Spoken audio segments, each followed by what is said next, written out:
The United States affects many economies of different countries through free trade agreements and military aid. A free trade agreement, also known as FTA, is an agreement with at least two countries to reduce the trade barriers for each other and increase the trade of goods and services with one another. When you reduce your trade barriers, goods become cheaper from consumers, inputs become cheaper for businesses.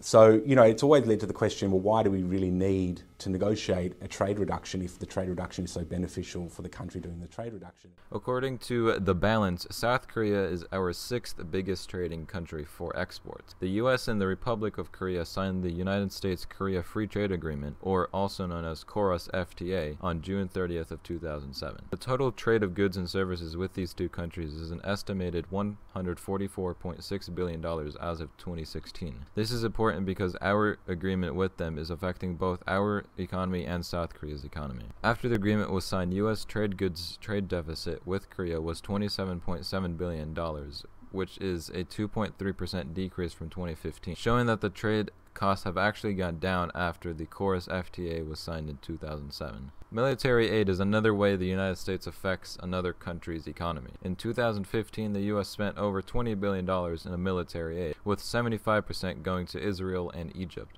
Israel received $3.1 billion, while Egypt gained $1.3 billion.